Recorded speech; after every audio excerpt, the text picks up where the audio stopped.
Assalamualaikum warahmatullahi wabarakatuh. Saya guru fisika SMA Negeri 1 Ciawi, mengajar di kelas 11. Pada kesempatan ini saya akan menyampaikan materi pembelajaran tentang elastisitas.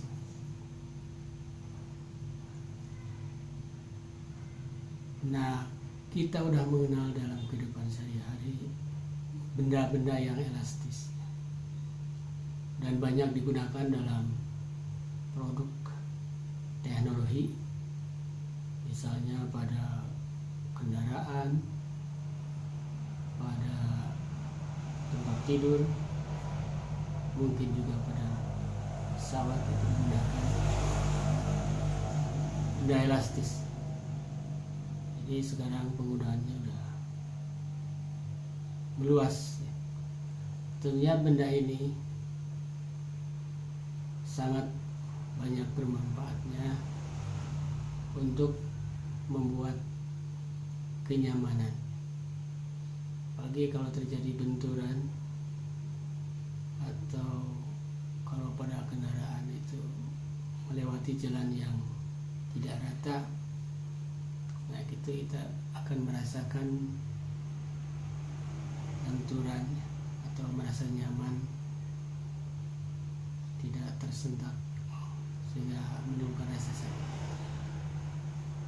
Nah, saya kenalkan dalam kesempatan ini salah satu contoh benda elastis, yaitu yang kita sehari-hari menyebutnya, namanya ini pegas. Pegas ini merupakan salah satu benda elastis yang sekarang banyak penggunaannya. Nah, kalau kita lihat yang disebut benda elastis, ketika benda ini diberi gaya, maka dia bertambah panjang atau berubah ukurannya ya. Dan ketika gaya itu dihilangkan, dia kembali ke semula atau panjang semula. Ini disebut benda elastis. Nah, bagaimana para ahli dalam meneliti benda-benda elastis ini?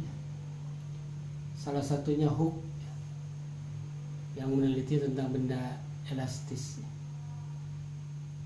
sehingga dalam percobaannya dia menemukan sifat elastis ini atau yang disebut dengan hukum Hooke.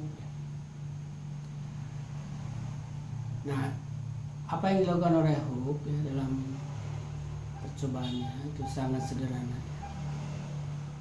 Jadi pertama bisa ditunjukkan dengan gas, kemudian sebagai gaya yang menariknya itu bisa digunakan dengan beban ya. Artinya kita menggunakan gaya berat atau gaya gravitasi. Jadi kalau gas ini digantungi beban ya, dengan beban sekian, maka dia bertambah panjang.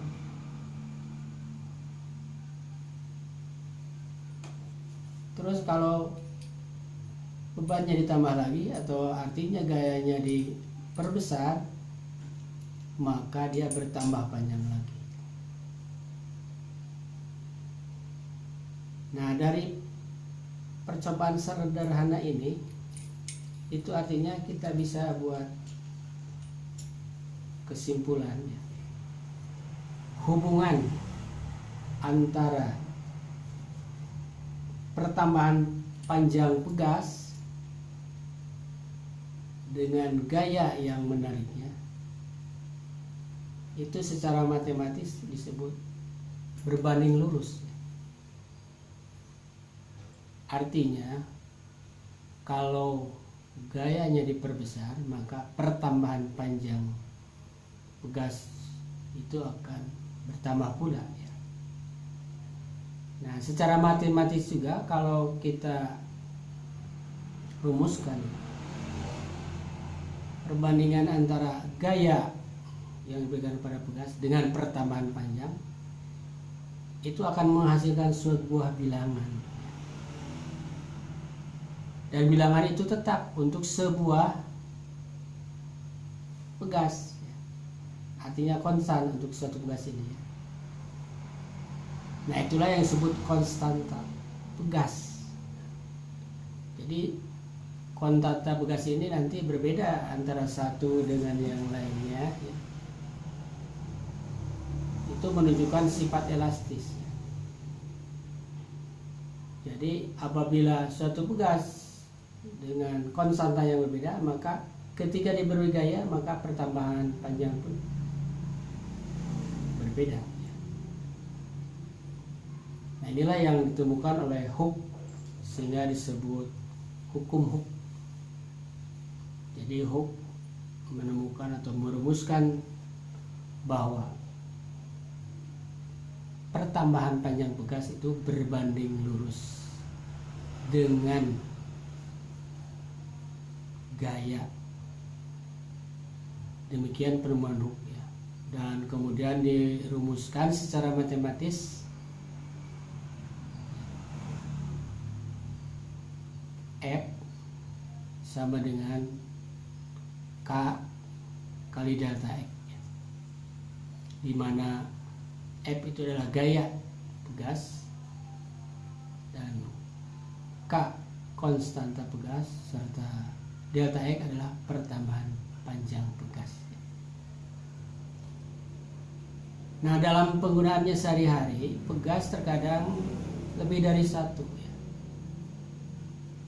Artinya disusun kalau lebih dari satu ya. Nah, susunannya itu bisa dikelompokkan, ada susunan seri, ada juga susunan paralel. Nah, kalau susunan seri itu disusun secara berurutan ya. Seperti ini. Ini adalah susunan dua pegas yang disusun secara seri ya. Nah, kalau secara paralel, nah ini adalah susunan secara paralel ya. Nah, bagaimana pengaruhnya ya susunan seri dengan susunan paralel? Kita lihat ketika digantungi beban ya, atau diberi gaya ya. Nah, ini kalau sebuah ini pertama panjangnya pegas segini ya. Bagaimana kalau dua? Artinya disusun secara seri. Dia akan bertambah panjang pegasnya seperti ini. Nah, ini bertambah panjang pegasnya segini. Ini kalau disusun seri ya. Nah, bagaimana kalau disusun paralel? Apakah pertambahan panjang pegasnya sama dengan ketika disusun seri? Kita bisa lihat ya, ketika pegas ini disusun paralel. Nah, ini pertambahannya cuma segini ya. Jadi kita bisa membedakan ketika pegas disusun seri, maka dia akan bertambah panjang lebih besar atau lebih panjang ketika disusun secara paralel. Itu artinya kalau pegas disusun secara seri, maka konstanta pegasnya jadi kecil. Itu bisa dilihat dari pertambahan panjangnya ya. Ketika di gaya yang sama dia bertambah panjang lebih besar daripada ketika disusun secara paralel. Jadi kalau disusun seri, maka konstanta pegas itu menjadi kecil, lebih kecil ya. Nah, kalau pegas disusun secara paralel, kita lihat tadi pertambahan panjang cuma sedikit. Itu artinya konstanta pegasnya ini jadi besar ya. Kalau di paralel ya, berdampingan seperti ini. Jadi konstanta pegasnya ini jadi besar. Nah, itu nanti dalam penggunaannya, jadi tergantung nanti kebutuhan ya. Mungkin pegas itu lebih dari satu, bisa disusun secara paralel ya. Maka nanti kontak pegasnya jadi besar. Nah, ini mungkin bisa kita pahami ya dalam penggunaan dalam teknologi, dalam mobil misalnya menggunakan beberapa pegas, motor juga menggunakan beberapa pegas ya. Itu bisa dianalisa ya bagaimana konstanta pegasnya ya. Dan itu tentunya tergantung dari beban yang dimuat oleh kendaraan tersebut. Nah, demikian sedikit penjelasan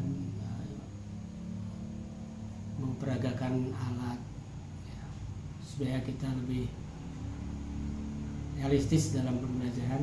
Artinya kita langsung melihat alatnya, tidak hanya dalam